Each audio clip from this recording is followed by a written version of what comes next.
Hello दोस्तों, देखो समाकलन समझेंगे जिसका सामान्य सूत्र होता है।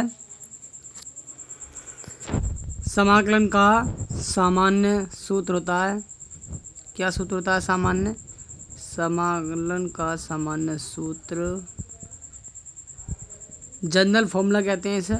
General formula.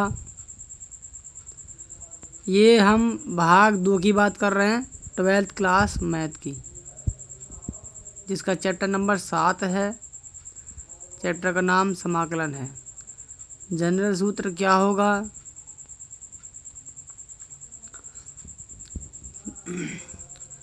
देखिए, जनरल सूत्र किसे कहेंगे, क्या होता है? एक्स की टर्म में लेते हैं हम। ये है समाकलन का चिन्ह, इसे हम समाकलन का साइन कहते हैं। ये एक्स और एक्स की पावर एन इनटू में रखा जाएगा डी एक्स, ठीक है।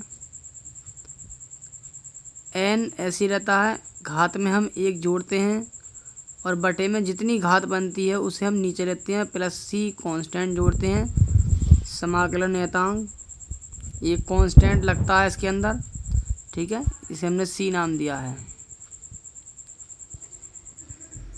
अब समझेंगे आगे की।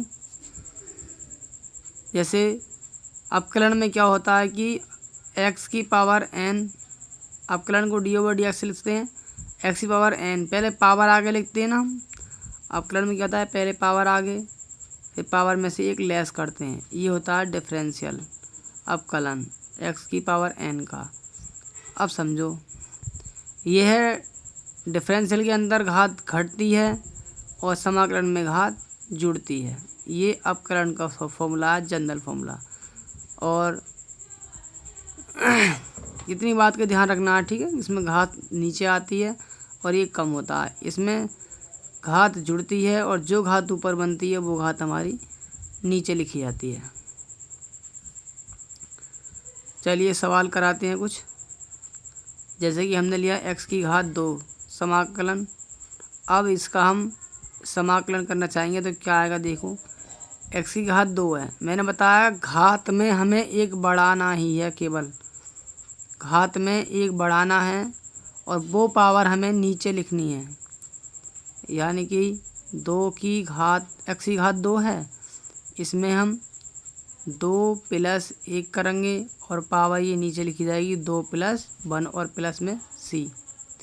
अब केवल इसे सरल करना हो रह गया।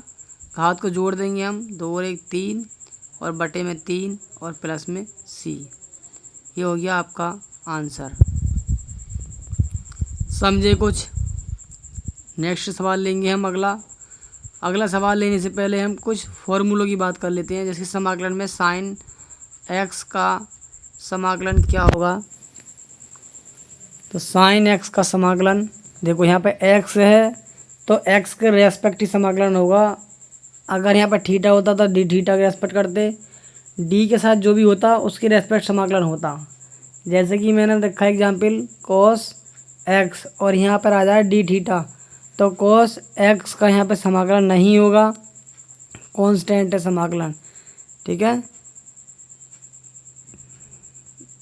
जिसके रेस्पेक्ट होगा समाकलन उसी का करना है केवल। अगर थीटा के रेस्पेक्ट किया है तो थीटा के रेस्पेक्ट ही समाकलन होगा, बाकी किसी का नहीं होगा। ये कांस्टेंट पद है, इसे हम हटा सकते हैं, इसका समाकलन नहीं होगा, ठीक है।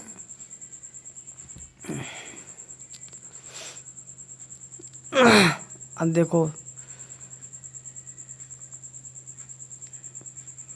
करना होता है, कर लेते हैं समाकलन इसका। अगर हम कोस को बाहर निकाल दें, अंदर 1 बच जाएगा और 1 का समाकलन आसान भाषा से हो जाता है।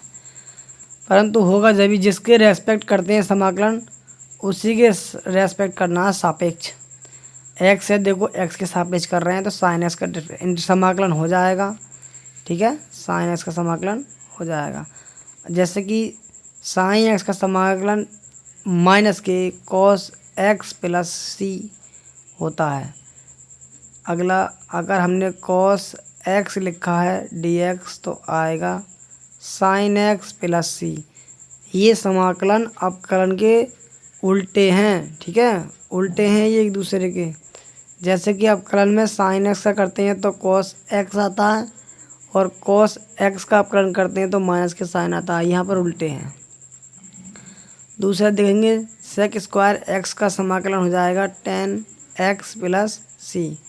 अगला देखेंगे, अगला एक और है, मैं त्रिकोणमितीय फंक्शन के फॉर्मूले लिख रहा हूँ। cos x square x dx का आएगा माइनस के cot x प्लस c। समझे? समझ में आया कुछ? ये सूत्र हैं, केवल फॉर्मूले। अगला होगा sec x into ten x, sec x into ten x D x बराबर आता है हमारा sec x plus c, sec x plus c। पहली प्रश्नावली में जो फॉर्मूले इस्तेमाल आने वाले हैं वो हमने यहाँ पर लिखे हैं। थोड़ा सा ब्राइटनेस ज़्यादा है, थोड़ा सा इशू आ रहा होगा वीडियो में।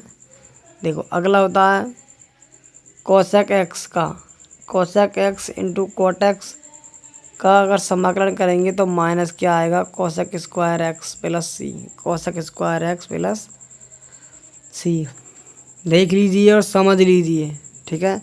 ये हमारे त्रिकोणमितीय फंक्शन के कुछ फॉर्मूले हैं। दो एक फॉर्मूले और रह गए हैं जिन्हें हम सवाल करते करते बाद में नोट करा देंगे। समझे भाई? समझ में आया कुछ यहाँ तक? चलो सवाल की मदद से समझते हैं। जैसे हमने 1 का समाकलन हमेशा x प्लस सी आएगा, ठीक है, x प्लस सी। ऐसा नहीं है कभी कुछ और लिखने लगो, कांस्टेंट पद का इसमें होगा x। अगर e की पावर x का समाकलन करना होगा तो e की पावर का x का e की पावर x ही आता है, ठीक है। जैसा होगा वैसा ही लिखा जाएगा।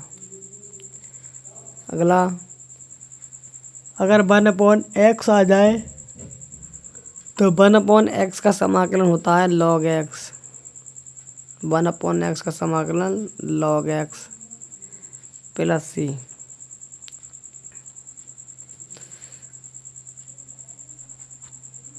e की पावर x का भी लिख सकते हैं चाहें तो आप। 3 फॉर्मूले ये लिख दिए मैंने जो तुम्हें अच्छे से ध्यान रखने हैं। अगर ये याद रहते हैं तो हम सवाल को बहुत जल्दी और बहुत आसान तरीके से कर पाते हैं। एक और लिख देता हूँ मैं, e की पावर x का समाकलन करोगे तो e की पावर x बटे में आएगा log a समाकलन आएगा प्लस c, ठीक है, e की पावर x का। अब सवाल की मदद से हम समझेंगे कैसे हम सवाल हल करते हैं समाकलन के अंदर, ठीक है। प्रश्नावली 7.1 की बात करेंगे हम, ठीक है। कुछ तरीके से कराया है सवाल के अंदर, कुछ नियम भी बोला है, परंतु अभी मैं समाकलन समझाया था इसलिए मैं समाकलन के माध्यम से इन्हें कराने की कोशिश करूँगा। दूसरा सवाल, तीसरा सवाल है, आपके पास NCERT वाली बुक होगी तो उसके अंदर 7.1 प्रश्नावली है, आप उसमें देख सकते हैं। यहाँ लिखा है sin 2x, इस पे समाकलन का चिन्ह और dx हम लगा लेंगे सभी पर। sin 2x cos 3x और e की पावर 2x, ठीक है, इनके हमें समाकलन करने हैं। क्या होगा समाकलन? sin x का आता है, sin x का समाकलन अभी मैंने लिखा था, sin x का समाकलन आएगा माइनस के cos x प्लस c। यहाँ पे समझो sin x का जो आएगा समाकलन माइनस के cos x आता है, ठीक है। और गुणा में क्या करते, वो तो हम डिफरेंशियल की बात कर रहे हैं, हम डिफरेंशियल में हम आगे करते हैं।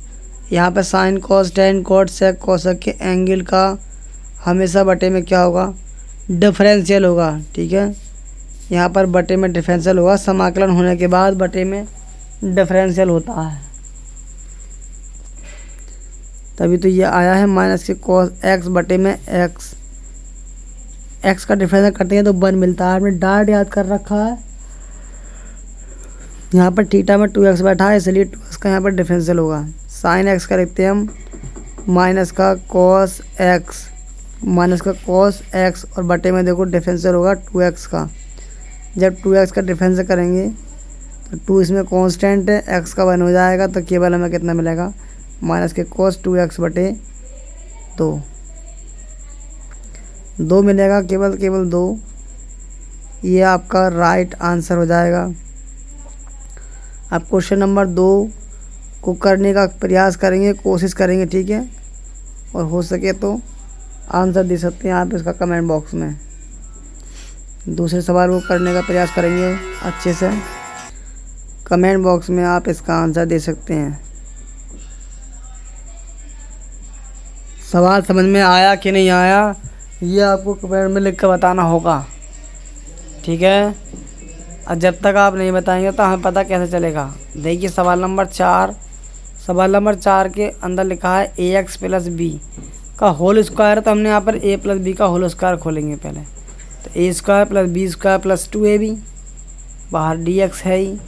अब इधर से करेंगे हम समाकलन के चिन्ह की गुणा अंदर, और इधर से करेंगे सीधे हाथ से हम dx के अंदर गुणा।